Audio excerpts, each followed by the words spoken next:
And then the last question, in terms of sort of still on the tech side and what you guys are building out, is the Oracle component.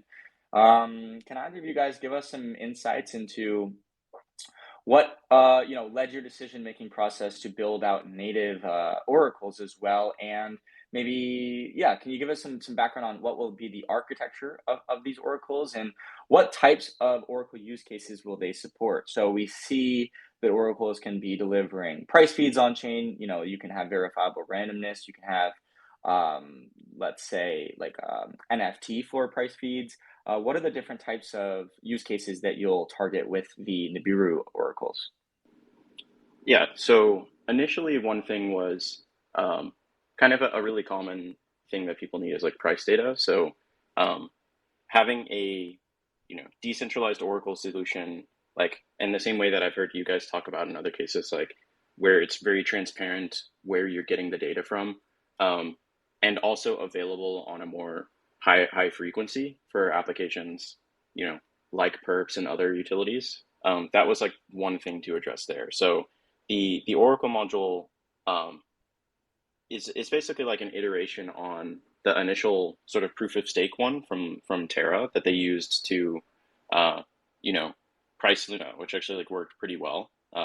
Probably worked too well, thinking back. But yeah, so it's essentially our Oracle is generalizable to not just one asset. Like it's not just for Nebi, it's for arbitrary ones through the price feeder.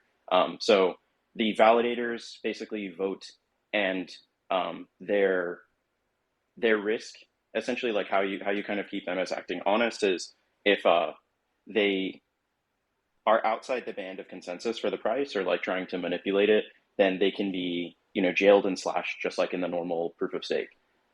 So they have basically it's incentive alignment to participate as like an honest actor. Also, validators already run infrastructure and know how to keep things going, so they make a lot of sense to run oracles too.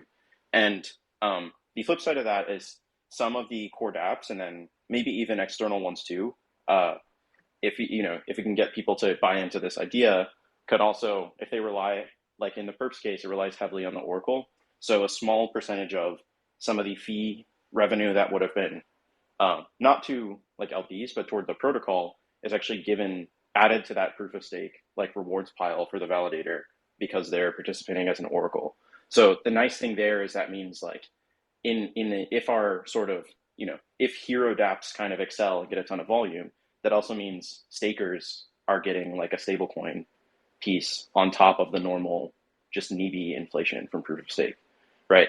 Because their stakes to the validator staking rewards accrues some stable, and yeah, so it's kind of a nice way to kind of tie value accrual back into the token and to the validator set. You asked about, yeah, was that enough detail on like you asked a little bit about how it's designed. I didn't say much about that, but I could. Yeah. Yeah, would value any insights or anything you want to share on that as well. Sure. So, um, yeah, basically you have voting rounds, and you can, if you accrue too many misses, then it means that that's count as like, you know, being a bad actor. So I think we have the vote window. I can't remember what we set the exact parameters to, but the update time is essentially every few blocks. So there should never be more than like a minute passing between when there's like a fresh price for ETH or a fresh price for BTC, or things like that. Then the other thing here, I think, it would also be good to plug into the existing providers, like your protocol or like Pith and other things for some of those feeds that are harder to address. But the key thing there is our native module is like pretty flexible. So what I imagine happening is that um, people will, through governance, kind of select or put signaling proposals to say, hey, let's build out feeds for these few things because it'll support other dApps or what have you, and then we can kind of just add that in that they're like always available. Um, yeah, but then also having kind of as like a fallback to other providers could be good because it basically will just mean that any dApps built on the chain have like you know it'll be, yeah, just like you described.